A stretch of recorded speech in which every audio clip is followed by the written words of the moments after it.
There is no end in sight, but the end will come when the markets collapse, and we believe that there's going to be a global financial crisis, a crack up in 2011 that people will no longer be able to deny, and the world banks will no longer be able to cover up by printing more of their digital money that's not worth the paper it's not printed on. Well, Gerald, we know that the mega central banks have wanted to consolidate power, but now they're getting desperate. They realize they've destroyed things so bad, they're finally actually trying to cut taxes, but it looks like too little too late. But here's the model. Here is the Ireland banks are all for sale. Central banker, this is out of CNBC, and he went on to say, they are for sale as far as I'm concerned. I've always been an advocate for foreign banks to own small countries. And he goes on here, this is their central banker. They told him a year ago they had the best economy in Europe. They set him up, they brought him in, and I've seen it in the German news. The Germans are saying they're getting ready to leave the euro if this continues, and I've seen the financial breakdowns. This is mathematically impossible to pay back, and the system knows that, so they're just trying to suck as much as they can while telling everybody that everything's fine. Exactly. And by the way, that's where this whole WikiLeaks thing comes in. I don't know if you saw the video of me on Fox about a week and a half ago when the WikiLeaks story broke, and how they set me up. They had 4 against me. And Stay there. Tell us about it when we get back. I didn't see it. I mean, you're on so much television, I miss a lot of it, but I did see it linked on our site, but I didn't have a chance to watch it. Tell us about that. We'll get into this. Congressman saying the Congress is there to serve the banks. You can't make this up. Stay with us. We'll be right back. Gerald Celente. All right, let's go right back to Gerald Celente. Gerald, I'm going to dig it out of my stack. It's a raw story with the video, with the quote of the congressman saying, hey, Congress is here for the bankers. I guess oxygen is here for them. They are trying to pass the carbon tax to taxes on carbon dioxide, and J.P. Morgan Chase, Goldman Sachs literally are the main funders. So I guess the air is theirs because they waddle around and tell us what to do. But as you said, everybody's starting to wake up to them. But what about when you look at Ireland, cutting the benefits that are paid for, raising the taxes, admitting everything goes to the bankers? What is this hubris, this arrogance? Why are they so, like Marie Antoinette saying, let them eat cake? I mean, is there a method to their madness? No, they're out of touch, and they should be. They live lives that are far, more protected than us. Every time they arrive anywhere, they roll out the red carpet. It's one big, circle jerk. Everybody makes everybody feel so great and important.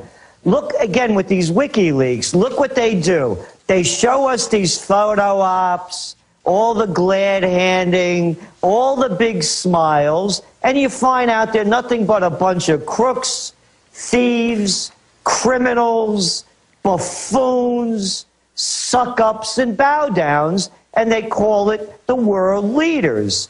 Look at Berlusconi. The world stage is one big burlesque coney. So they are totally out of touch.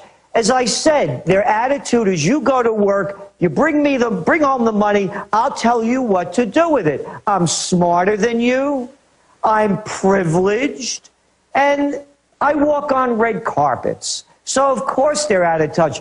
Look, Alex, what happened in England, as we're seeing the same thing now happening where they're promoting, the next royal wedding, as they're making it impossible for kids to go to college. It's not even let them eat cake. It's let them eat nothing. They could care less. They're better than we are. There's a photo that we have in the Trends Journal of Hillary Clinton looking, yeah, it's the White Shoe Club. So they're totally detached. And so when it happens, and the police, unfortunately, are becoming, enforcers for the crime bosses. They beat up the people. The orders are, don't touch the top criminals. Have you seen anybody go to jail from any of the big banks, the Lehman Brothers, the Merrill Lynch mob, the Goldman Sachs. No, they've been burning little bitty, low-level guys in million-dollar deals, trillion-dollar swindles, and they just roll the red carpet out, and Congress just grovels when they see Greenspan. They just fall to their knees and go, "My Lord, my King, rape me." So the cops have you don't touch the big guys. They got the orders. And they can't beat the crime guys on the street, you know, the Bloods and the Crips and the rest of them, which is a growing organization. That's an industry that's thriving. They can't beat the Mexican mafia, crimes exploding, but they can they can. You know, I've seen old ladies pulled over in Austin with cops walking up with their hands on their guns, with two old women in a convertible, Seabreeze car or whatever. But then when they see real criminals, they just seem to grovel in fear. So that's what's happened. The cops have become the crime bosses, the enforcers for the crime bosses.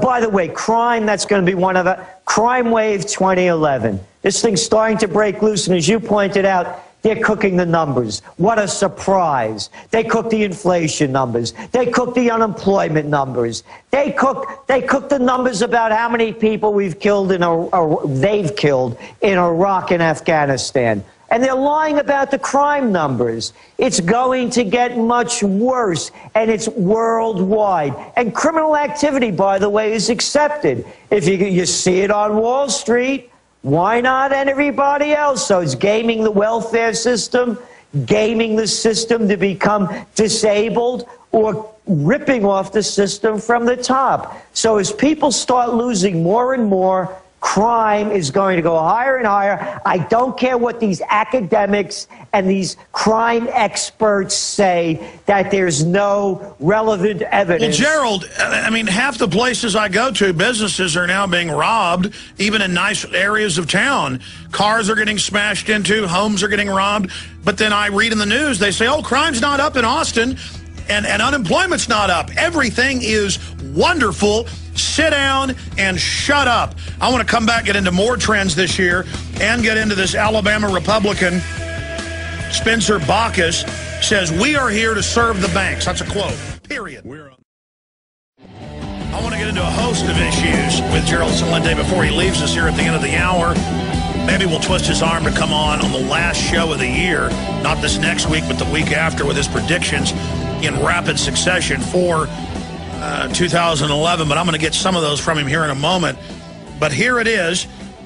Regulators exist to serve the banks, next House Finance Chairman declares. So that's the guy above the committee that Paul runs. Paul is able to subpoena and get dirt on the Fed, but the big committee above him says, we are here to serve them. Listen to this.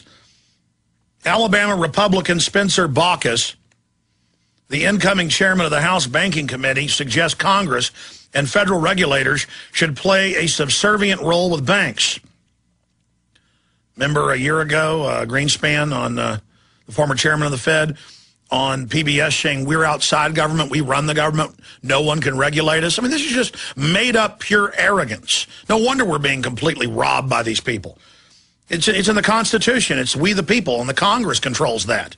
Just because some monkey tells us in a fancy suit that he rules us, or because some monkey government tells us men in uniforms are going to stick their hands down our pants, doesn't mean they can do it. Here's the quote from Spencer Bacchus. In Washington, the view is that banks are to be regulated, and my view is that Washington and the regulators are there to serve the banks. Well, yeah, most of them are former Goldman Sachs, J.P. Morgan people. You know, foxes guarding the henhouse. Bacchus told the Birmingham News in an interview. And it goes on. I mean, totally disconnected. Okay, well, Congress isn't involved with the banks or doesn't have any power over them, then we shouldn't have to pay them all this bailout money. Gerald Celente. Well, I think the congressman is expressing his feelings about the type of person he is, and the rest of most of Congress, with the exception of Ron Paul and a few others. They're suck-ups and bow-downs. I tell you, Alex, the worst job I ever had was when I was the assistant to the secretary of the New York State Senate. And I watched grown men grovel all day long. And I had lousy jobs in my day. Well, that was the worst when I was a young man out of graduate school. So this is who they are. They're used to bending over and sucking up, so they feel we should too. And I'm sick and tired of them telling me what I should believe, what I should think, and what I should do. But the fact is, go back to our 2008 trend alert when they came out with the TARP scheme. The headline read, D.C. heist, Wall Street hijacks Washington. History was made. It happened right before our eyes. You talked about Rubin, you talked about Geithner, you talk about Gensler, you talk about the rest of the Goldman Sachs gang. Remember Henry Paulson. Frankenstein couldn't have had a better mask than that guy. Well, you broke it all. You broke it all down in Obama, Deception, and Fall of the Republic. In both of my films, all of it is now unfolded. And if they can steal 20-something trillion, why not steal 1,000 trillion? Why not go completely crazy? Now, earlier, you tried to get into WikiLeaks, and then we went to break, and I forgot to bring it back up. Talk about what happened to you on Fox. Well, they brought me on, and it's like 5 against 1. It's in the media blog on our in the trendsjournal.com. And they had a CIA guy, you know, with that look, you know, blonde, handsome guy. You know, get used to it. Get used to the crime and the corruption. That's the real world. What I was saying is this isn't about who leaked what and how. They're upset because it's uncovering what a bunch of losers they are. The sadists to prison as scapegoats once they get caught. Then Bush comes out twice this year and says he ordered torture, he'd do it again, but he's not in prison. So he's like the Gambino crime boss. And meanwhile, his soldiers have been caught carrying out criminal operations. They go to prison, and the crime boss comes out on TV and says, I ordered it, and he doesn't get in trouble. I mean, this is so brazen. Well, that's what's going on. As I said, the police have become the enforcers for the crime bosses. They're above everybody else. I watched Bush give some of those interviews. You know, he's from royalty. Oh, the great Bush family. Hey, what was that? The great-grandfather, the grandfather's name, Prescott Bush? Yeah, top Nazi. Wasn't he doing deals with the Nazis? Yes. Yeah. I mean, come on with this stuff. Harvard, Princeton, Yale, bullets, bombs, and banks. I've said it, and that's what it is. They're robbing us. This is the greatest bank robbery in world history, and the banks are doing the robbing. And when we were talking about the crime wave, by the way, look at the security business. It's booming.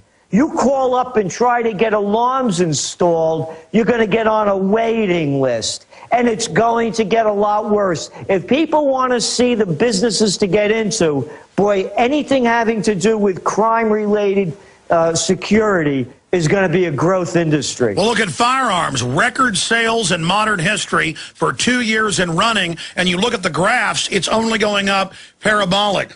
Now, I want to shift gears into some other areas.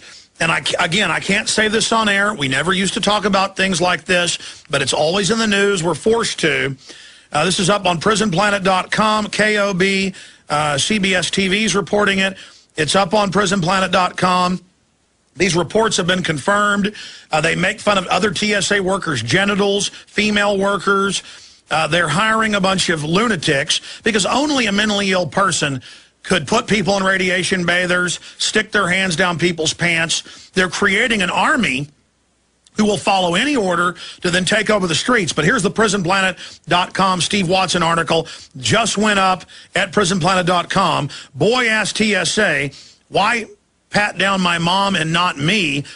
TSA replies, and they have witnesses, because you don't have B-word. And I've seen this, where they see a good-looking woman, it is over. These are men that could never get a woman, many of them. Some of them are just guys that want jobs. And they've been caught being child molesters, planting drugs on women, demanding sex. I mean, these are the worst type of power-tripping, low-grade morons. What is your take on the whole TSA situation, Gerald Celente?